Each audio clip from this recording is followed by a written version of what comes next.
Hello, good people of YouTube. Mountbatten here today with one question to answer, and that is, what is the best Tier 10 battleship in World of Warships currently? Now I know the Russian battleships are coming out probably in the next couple of months or so, but with the Tier 10s that we have right now, the Monty, the Yami, the Kurfurst, the Republic, and the Conqueror, out of those five, which one of those is the best? Now, this is of course all in my opinion, and for those of you that may not know, I am a Battleship main, and just look at my channel, you can see that. I'm a Battleship main. I mostly play Battleships and World of Warships. I play mostly the Kurfurst. I got well over 1.3, 1.2 million XP on her currently, and that's just from the last time I needed to convert some free XP to get to the Hindenburg. So I've played the crap out of the Kurfurst.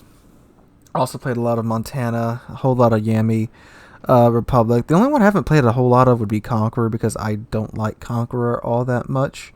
But I'm going to put those feelings aside for this video and answer the question of which battleship is the best Tier 10.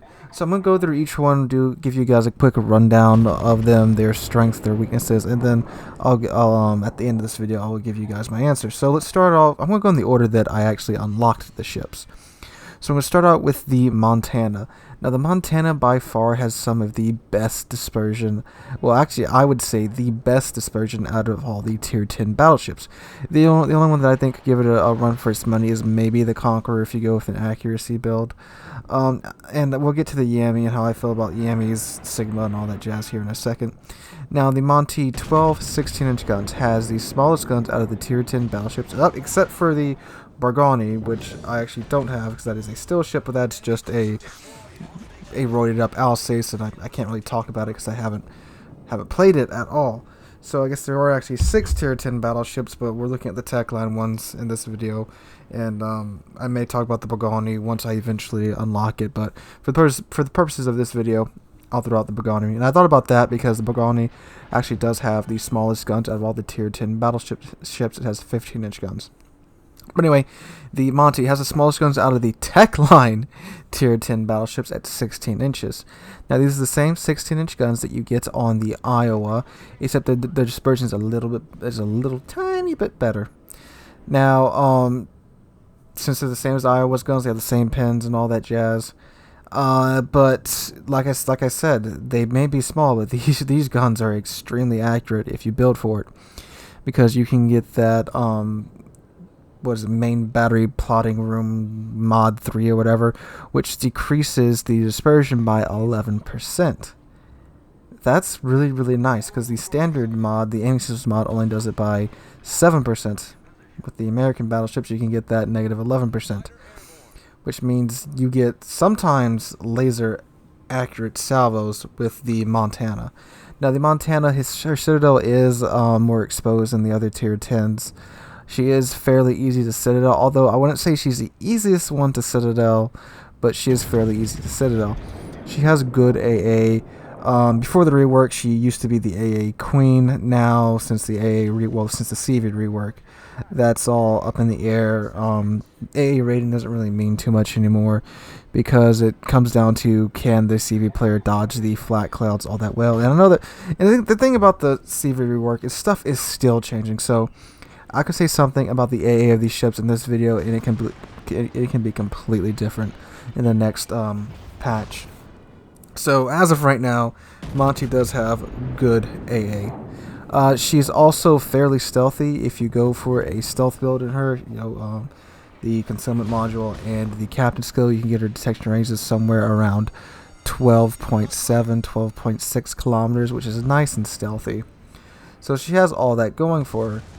And her secondaries, I haven't gone full secondary build in Monty, but I've heard people swear up and down by secondary build Montana. So, there's that. So all that being said, Montana's kind of a jack of all trades. She has really good accurate guns, but they aren't very big guns. But they hurt. They hurt a lot. Don't get me wrong. She has good AA, good secondaries if you build for them, and she is stealthy. So she's got all that going for her. She's a pretty good all-around battleship. And this fits very well with the rest of the American tech line because their flavor is kind of jack of all trades, masters of none. And yeah, you see that here in the Montana too. The only thing she used to have going for her is her AA, but now that's completely changed. Alright, so next, the Grosser Kurfurst. Yes, I did unlock the Kurfurst next and not the Yami. So the Kurfurst, oh my god, I could go on forever about the Kurfurst. You guys know, I love this thing so much. You have two choice of guns. You have the the 406s or the 420s. I use the 420s because they have a bigger punch, even though their reload time is a few seconds longer than the 406s. And she also has a freaking amazing secondaries. The secondaries in the Kurfurst are, in my opinion, the best out of the other Tier 10 battleships. You can get them out to around 11.6 kilometers with the flag. And if you go with manual secondaries on this ship, Adrenaline Rush, and a secondary build, these secondaries are absolutely fantastic. They can chew through cruisers pretty dang well. If you go for a full-on, just hardcore secondary build and get IFHE on them, they can even do fairly good damage against battleships too. Although I wouldn't recommend an IFHE build because given the CV rework, those 4 points can be spent better on survivability, captain skills, rather than IFHE. In my opinion, BFT, AFT, manual secondaries, and the secondary modules, that's all you need for the Kurfurst to get these secondaries to really get going. Fantastic at that. Before the rework, she had decent AA, but now her AA is kind of so, I wouldn't really build into AA besides BFT and AFT, and that's mainly for the secondaries. And she has that's the other thing about the secondaries. You guys gotta remember this too, because IFHE isn't really necessary because the secondaries on the Kurfurst, they get that German 1/4 pin ratio rather than the normal pin ratio, so they also have that going for them. She has a lot of health, 105,000 health, although the Kremlin will be having more when she gets released if that doesn't change. Her armor is amazing.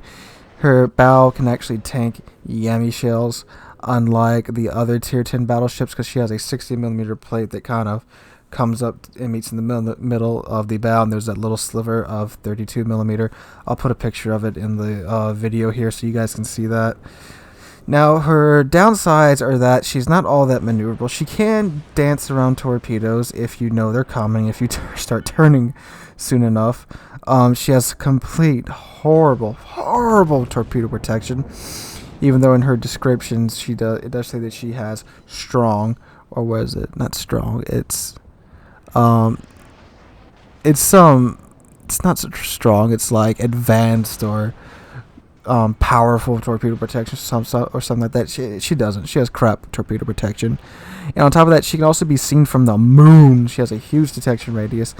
I think mine is down to 15.7 because 15.7 right now because I do have the concealment module on my Kurfurst.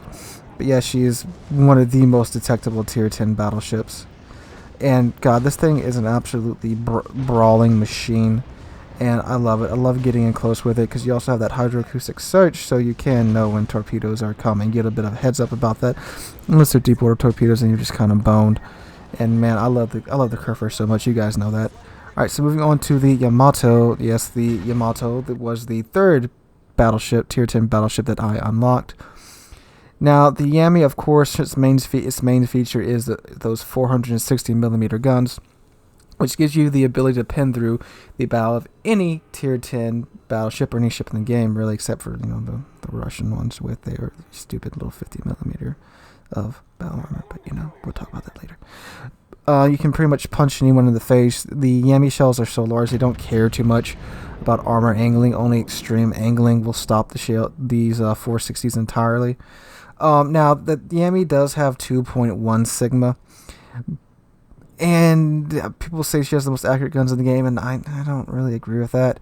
She does if you go for the full-on aiming systems mod 1 and the legendary build. Then her guns, I have to say, are really fantastically accurate. But if you're just running with the aiming systems mod 1, and I still find the RNGs that screws the Yami's guns over way more than the Montanas. And also the Montana does have 12 16-inch guns, and the Kurfurst does have 12 406s or 420s.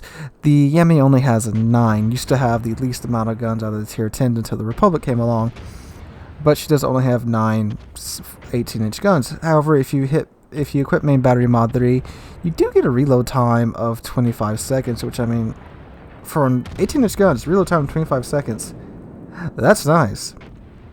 Now, she's okay armor-wise. Her Citadel is highly exposed, and in my opinion, she is the easiest tier 10 to Citadel, because if you catch a broadside Yami, oh my god, you just aim at the area where her Citadel is, she's done.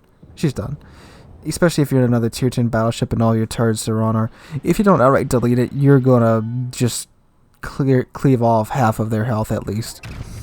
Other things she has going for her secondaries are actually quite nice in my opinion. I do have a somewhat secondary build on my Yami, and I don't play Yami like other people play Yami. Most Yami players sit back and snipe, which yes, the ship is good at that.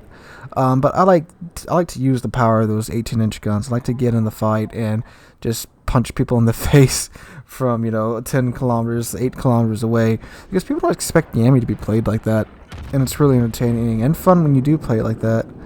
So that's the Yami, good long-range sniper, and in my opinion, she's a pretty good mid-range fighter too. Alright, so up next, the Conqueror. So the Conqueror is a piece of Okay, I'm gonna put my feelings aside about the Conqueror. The Conqueror is a interesting tier 10. It can have 12 16-inch guns, but the thing about the Conqueror is that she does have British HE, which means she's an absolute flamethrower. So she can sit back comfortably and just set fires at range. That is how most people play Conqueror. They play her very similarly to the Zal, which is why she is on the nickname the Mega Zal. She's also very, very stealthy. I believe her detection range can get down to about 12.7, 12.5 as well. It used to be 11 point something, but then they nerfed it a bit, and then you got the concealment expert nerf. And currently her Citadel is underwater, however that is getting nerfed. They're going to raise her Citadel up a bit. Then they're also going to increase her heal. The thing about the Conqueror is that she has a zombie heal. You can go from almost no health back to 3/4 health with the click of a T. And yeah, that's very, very, I mean, that brought me to the Conqueror, because I used to play Conqueror with the 457s. And I used to play her as a very close range brawler. I'll get in like suicidally close with the 457s, because you do have a choice between the 406s and the 416s, whatever. I think they're 416 and 406s or whatever. The smaller caliber and the larger caliber gun, and I would choose the 457s, get in close, blast them in their Citadel, and then sail away laughing as I hit my zombie heal. But the heal did get a nerf to its cooldown time, and that made that tactic kind of go away. So Conqueror is a very boring ship for me personally to play, because it is a lot of sitting back and just spamming HE. Now the AP on it is actually quite good against cruisers, but no one really ever uses it. Most people just stick with the HE, because the HE is good enough to just farm damage in the Conqueror. And Conqueror also does have pretty dang good AA. It's all 40mm bofers. So you got that going for you. The armor on the Conqueror in itself is not that great. It's 42 millimeters. That would actually be pretty good. It's 32 millimeters all the way around. So she does eat HE, but with that heal, you don't really care too much. Alright, finally the last tier 10 battleship to be added into the game, the tier 10 French battleship Republic. I do like the Republic quite a lot, because she has some 17-inch guns with a 20-second reload time if you equip main battery mod 3. But here's the catch, she only has 8 of them, but they reload in 20 seconds, so in my opinion that definitely smooths each other out. And her secondaries are also quite good, however they are quite frail. They're not as strong as the German secondaries. AA is also pretty good, I must say, because I did take her out in this game, as you guys are seeing on the screen, and the carrier just kept trying to kill me over and over and over again. But the Republic kept shooting down planes. And I don't have an AA build on the Republic, just BFT and AFT for my secondaries. All the modules are focused around the secondaries and the main battery. Republic is also pretty dang fast, because it does have the speed boost. And you can get her up to 32 knots and even faster if you have the speed flag. And she's also quite maneuverable. She's quite drifty in my opinion. Downside or upside, you can say, is her armor. Her armor is really trolly. French armor is just so freaking trolly. Sometimes you'll hit it, overpin straight through. Sometimes you'll hit it, do massive damage. It just, angling is everything in French ships, and you can see that too in the French cruisers, and even more so here in the Republic. Of course, only having 8 guns is also another downside. And these guns, they are pretty accurate because there are only 8 of them, but RNG just does come in and just throw your shells around a bit. Alright, so that was a very quick run through of all the tier 10 battleships. I know I couldn't cover everything because I don't want this to be a half hour, or heck, this could be an hour long video if I wanted it to be, but I don't want to make you guys sit through all that. So, which out of these tier 10 battleships, the Techline tier 10 battleships, is the best battleship in the game? Best tier 10 battleship in the game, I should say. And my answer to that is, there isn't a best battleship in the game. There's not a best tier 10 battleship in the game. There's not. I don't think any one of these ships is the most powerful battleship in the game. Every single ship has its role. Every single ship has its flavor. Every single ship has what it's good at, what it's bad at. And this is meant to be complemented by either the other battleships or other players. I don't think there's any one best tier 10. You can have your favorite. I have my favorite. The Kurfurst is my favorite. And I'd take a Kurfurst up against any one of the other battleships because I know their weaknesses and I know the Kurfurst's strengths. And if I played to my strengths, I could, potentially defeat whoever is in the other battleship depending upon their skill level, but I would have the confidence that I could do that. That's why when I play Kurfurst, I'm not afraid to charge at another battleship because I know their weaknesses. I know how to take them down. But if they know how to take me down in the Kurfurst, that's equally as dangerous to me. And I really don't think any one of these battleships is the best. There's an argument for Conqueror because of the HE, but she's getting nerfed finally with the Citadel. That's. I don't think any of these is the best. I don't think there is a best tier 10. And I don't think there ever will be a best tier 10 battleship because unless Wargaming just goes full on Russian bias with the Kremlin's going to have its weaknesses. And then once you learn how to defeat it, you're going to be able to defeat it. So that's what I think. Do you guys think I'm right? Do you guys think I'm wrong? What do you think? Do you think there is a best tier 10 battleship in the game? If so, what is it? I'd really like to hear what you think the best tier 10 is. The tier 10 battleship is. So guys, let me know what you think in the comments down below. Again, do you agree with me? Do you disagree with me? Just let me know. And if you like what you see here, why not drop a like and a subscription? We're on our way to 2,000 subscribers. We just recently passed 1,600. I cannot thank you guys enough for that. So guys, I hope you're all having a wonderful, wonderful Wednesday. I'm probably playing the Alaska right now, getting the first impressions video ready for her tomorrow. So again guys, thanks for watching. Hope to catch all you guys in the next one.